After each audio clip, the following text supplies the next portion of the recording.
Au bord de la Méditerranée, depuis 2 ans, ces plages étaient devenues le principal point de départ de l'immigration clandestine. Sabratha, un territoire tenu par des milices très puissantes, armées de leurs propres chars d'assaut. Après 3 semaines de violents combats, l'armée libyenne vient de leur reprendre la ville. Ces milices s'étaient spécialisées dans un trafic très lucratif. Un sinistre commerce dont les autorités n'ont toujours pas mesuré l'ampleur.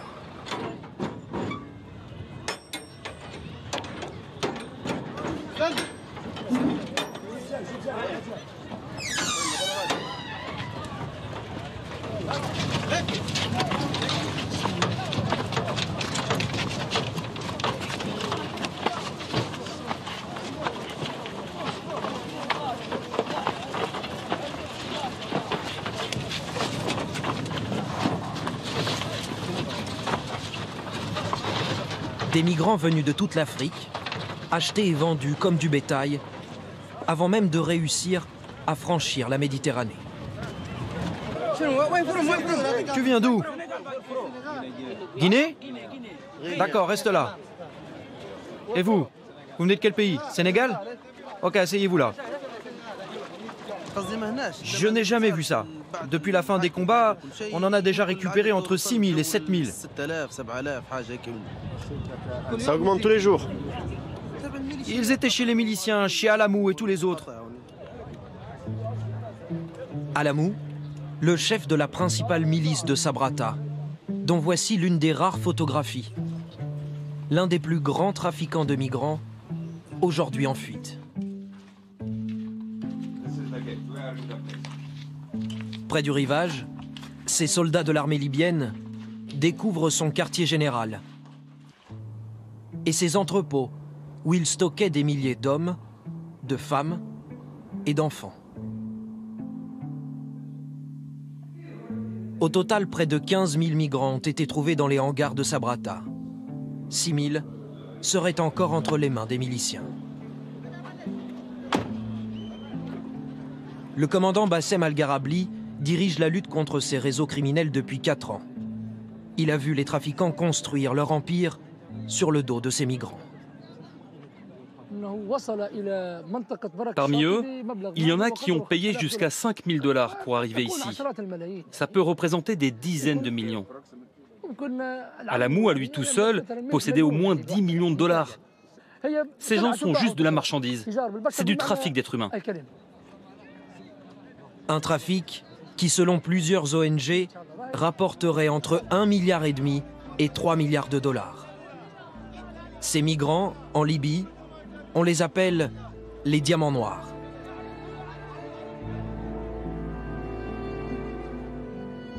Avant de rejoindre la Méditerranée, ils doivent accomplir un long et périlleux voyage. Ils commencent au Sénégal, en Guinée, en Côte d'Ivoire, au Mali ou au Nigeria. Il se poursuit à travers la Libye, sur l'une des routes les plus dangereuses. Elle passe par Bani Walid, plaque tournante du trafic de migrants.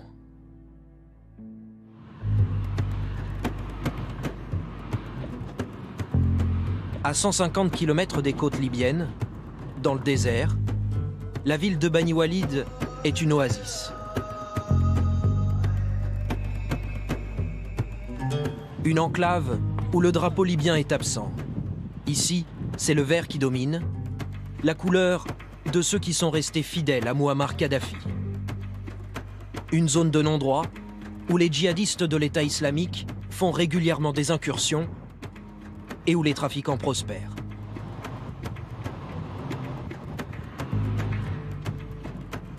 Notre guide est l'un des dignitaires de la ville, Alou Senkir, professeur d'université. Il nous emmène dans ce foyer dont il assure la sécurité.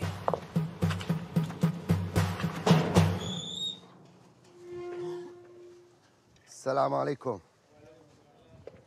Salam alaikum. More than 2 weeks. 2 weeks. Oh! Comment ça va?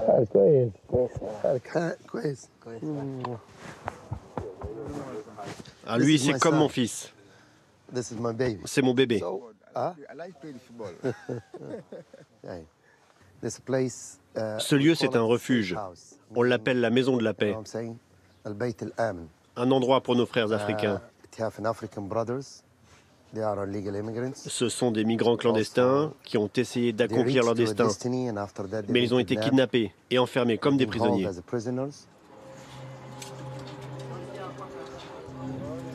Tous ont été séquestrés par des trafiquants et ont dû payer une rançon pour être libérés. Sinali Fofana est ivoirien, il a 33 ans et il rêvait d'Europe. Voilà. On m'a piqué. Pendant 6 mois, il a été torturé. Doucement. Attends, il va bien manger ça. Il mange bien, tu vas voir que ça ira. Doucement. C'est quoi le doucement? Doucement. Ils t'ont tapé les mains? Oui. Mais, pied, tête. Et la cicatrice. C'est bon. Bon. Il faut le bras là. Pourquoi tu as si mal? Qu'est-ce qui t'est arrivé? Matin, midi, on me tape. Je suis sorti il n'y a pas longtemps. Donc, pour me rétablir là, il faut au moins 1 mois. Pendant 6 mois, on m'a tapé. Pendant 6 mois. Matin, midi, soir, on m'a frappé. Matin, midi, soir, on me frappe. Parce qu'il n'y a pas l'argent. Matin, midi, soir, on me frappe. Il n'y a pas l'argent. Quand est-ce que tu es sorti? Je suis sorti, ça me fait maintenant 12 jours. 1 semaine, 5 jours. Mais par la grâce de Dieu, aujourd'hui, ça va très bien. Ça va.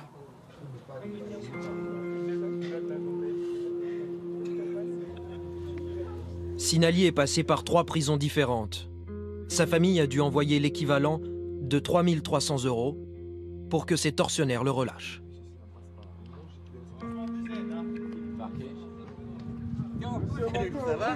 Une fois par semaine, quand les conditions de sécurité le permettent, des humanitaires de Médecins sans frontières viennent jusqu'à Bani Walid. Là, tu vois, je suis revenu là. Ouais. Ça va.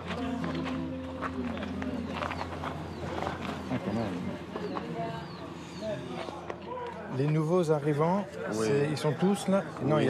c'est les premiers, les 7 premiers. Effectivement. D'accord. Après, c'est des gens qui sont déjà venus. Voilà. D'accord, ok. On va déjà voir les premiers parce qu'il faut voir ce qui se passe au niveau urgence, au niveau médical. 7 nouveaux arrivants en combien de jours? J'ai dit 3 jours. En 3 jours, il y a 7 nouveaux arrivants. Ouais. Et peut-être 2 autres encore, on ne sait pas, on va voir. On appelle le premier? Pendant plusieurs heures, le médecin enchaîne les consultations. Tu as reçu des coups ici? Partout. Une vingtaine de patients à chaque fois. Ce qui se passe, il y en a partout sur les bras. Passé combien de temps en prison? Aboubacar Diarasouba a 29 ans. Il est ivoirien, lui aussi. On peut regarder au niveau du dos? Merci. Il a été libéré il y a seulement 2 jours. Aïe, aïe, aïe.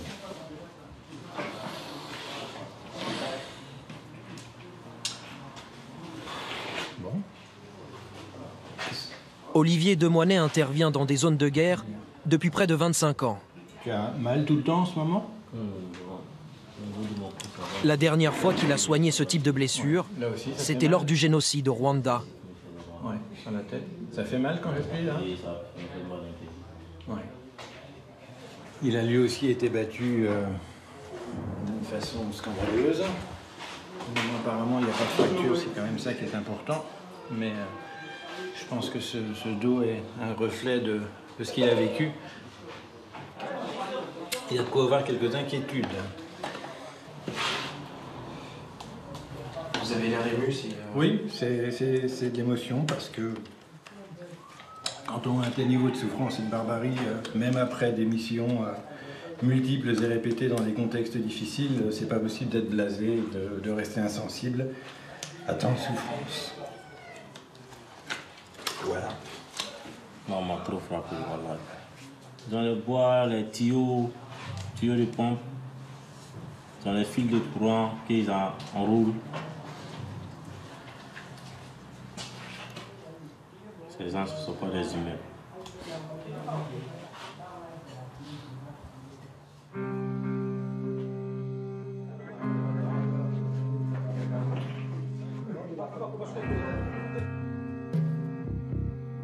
Comme Aboubacar, ces rescapés essayent de reprendre des forces au foyer.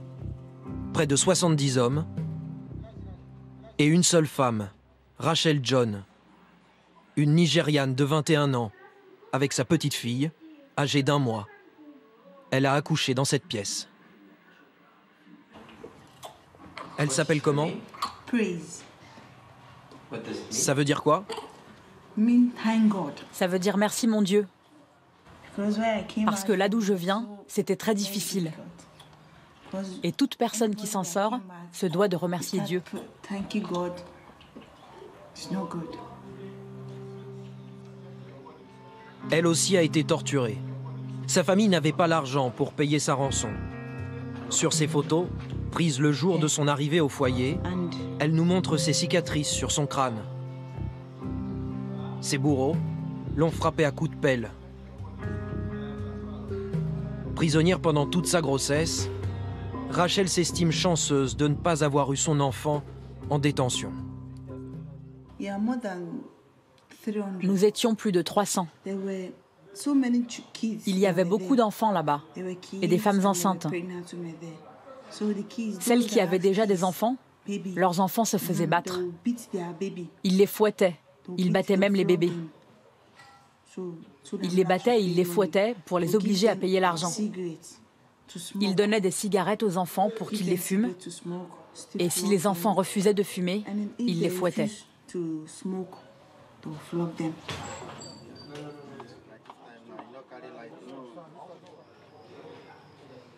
Rachel a renoncé à rejoindre l'Italie. Elle souhaite rentrer chez elle au Nigeria, mais sans ressources. Elle est coincée à Bani Walid.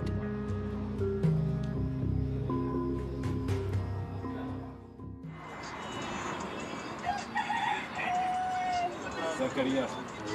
Ndimba. Oui. Où est ton miroir? Le foyer est le seul endroit où ces migrants retrouvent un peu de dignité. Libérés d'une douzaine de prisons différentes, tous nous décrivent la même méthode. Implacable. Les cheveux des amours étaient.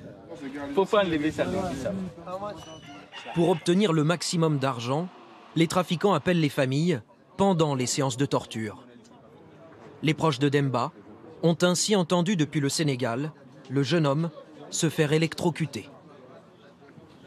On a lancé mon numéro de ma maman. Quand j'ai commencé de parler à maman, ok, on m'a attrapé, on m'a branché le courant là. J'ai crié, maman, maman, maman, maman. Maman, il faut payer mon argent. Il faut payer, il faut me libérer, sinon on va me tuer ici. Si ta maman a écouté ton voix de crier comme ça, tu pleures, ta maman ne peut pas rester calme là-bas. Bon, ils vont trouver solution pour te libérer. Pour trouver solution, même s'ils vont prendre le crédit d'argent pour te libérer seulement. Certains vendent même leur commerce ou leur maison. Une fois la somme réunie entre 500 et 3500 euros, les familles l'envoient aux ravisseurs via des transferts internationaux. Mais là encore, sans être sûr que le racket va s'arrêter. Il faut payer en tranches. Doucement, doucement. Pourquoi faut pas tout payer tout de suite? Parce que tu as peur qu'on ne te revend dans une autre prison. Si tu payes une fois, il se dit que tes parents ont beaucoup d'argent. Donc quand on te vend ailleurs, ses parents vont payer encore là-bas. Donc c'est comme ça, il se dit, bon, les gens aussi ont compris ça. Il faut comprendre à les parents que vraiment, il ne faut pas payer tout l'argent à la fois. Aujourd'hui, la plupart d'entre eux n'osent même pas sortir du foyer. Leurs kidnappeurs ne sont pas loin, à 2 ou 3 kilomètres d'ici. Alou Senkir, l'homme qui tente de protéger les migrants, nous emmène dans la périphérie de la ville, une zone peu habitée. Là où il y a 4 mois, il s'est attaqué à une de ces prisons clandestines, derrière ces enceintes de béton.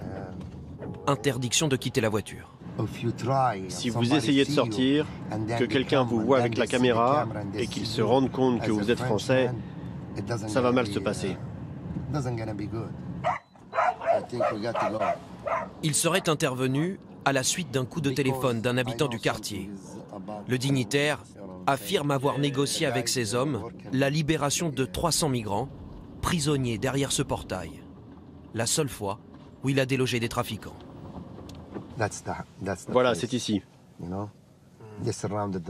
Nous avons encerclé les lieux et ensuite nous sommes rentrés à l'intérieur et nous avons fait sortir les gens. Nous avons appelé celui qui était responsable de leur détention et nous avons conclu un accord pour qu'il les laisse libres. Sinon, nous allions l'arrêter. Ici, il n'y avait qu'un seul garde avec une seule arme, alors que les autres prisons sont tenues par beaucoup d'hommes armés. Maintenant, il faut partir. Je viens d'entendre une porte s'ouvrir.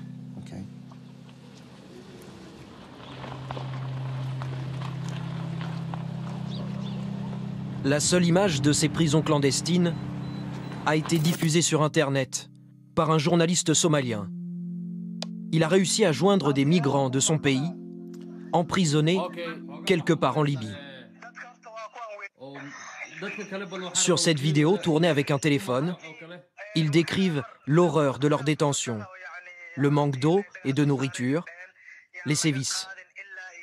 Tout au fond, l'un d'entre eux est allongé sur le ventre. Ses geôliers lui ont posé un parpaing en ciment sur le dos. Il me demande 8 000 $. Les Libyens m'ont torturé et cassé les dents. Ils ont posé une grosse pierre sur mon dos et je suis là depuis 11 mois. La traite des migrants, un fléau dont Alou Senkir aimerait que sa ville se débarrasse. L'universitaire souhaite nous montrer les forces sur lesquelles il s'appuie.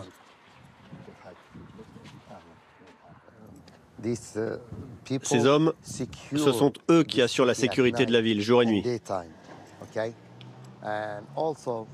Et ce sont eux aussi qui luttent contre les trafiquants de migrants africains. Une milice constituée d'une trentaine d'hommes armés, dans une ville tenue par des clans, affranchis du pouvoir libyen. Il n'y a pas de gouvernement ici. C'est encore le régime de Kadhafi. Il est encore vivant et il est toujours ici. Et nous faisons les choses comme nous pensons qu'elles doivent être faites. Nous ne sommes pas sous la protection du gouvernement. Un combat presque impossible à mener contre des trafiquants connus de tous, enracinés à l'intérieur même de Bani Walid. Dans cette ville, tout le monde se connaît. Ce sont de grandes familles. Les kidnappeurs sont aussi de cette ville. Vous voyez ce que je veux dire? Et tout ce que nous aimerions entreprendre, il faut le faire avec beaucoup de prudence. Mais avec ces hommes armés, vous n'êtes pas assez fort contre les kidnappeurs? Il est impossible pour nous d'agir librement. Parce que si je vais dans une de ces prisons et que nous commençons à tuer tout le monde, ça veut dire que des gens de Bani Walid vont s'entretuer et des migrants africains vont mourir. Vous comprenez? On ne veut pas que cela arrive.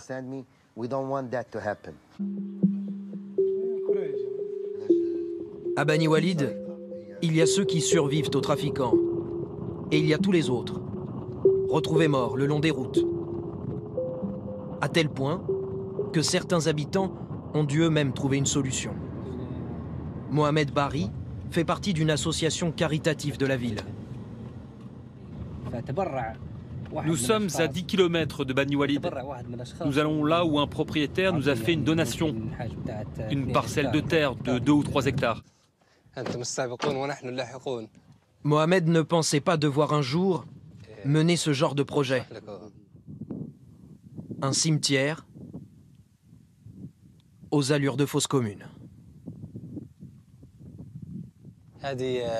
C'est le cimetière pour les migrants clandestins. Ça commence là, et il est délimité par le mur de terre que vous voyez tout autour. Les corps sont déposés entre ces parpaings. Tout ça, ce sont des tombes. Là, c'est une rangée de tombes, puis une autre, et encore une autre. 1, 2, 3, 4, 5, 6, 7. Il faut toujours qu'il y ait des tombes prêtes. Chaque mois, l'association doit enterrer 25 à 30 corps. On s'est habitué à ce chiffre. Parfois c'est plus, parfois c'est moins. Au total, en 2 ans, l'association a enterré entre 500 et 600 corps, peut-être plus. Par crainte de représailles, Mohamed ne veut pas s'attarder sur les causes de ces décès. Notre travail commence dès qu'on trouve un corps. Tout ce qui se passe avant ne nous concerne pas. Nous, ce que l'on peut faire, et c'est le minimum, c'est d'enterrer ces personnes, leur offrir une sépulture décente.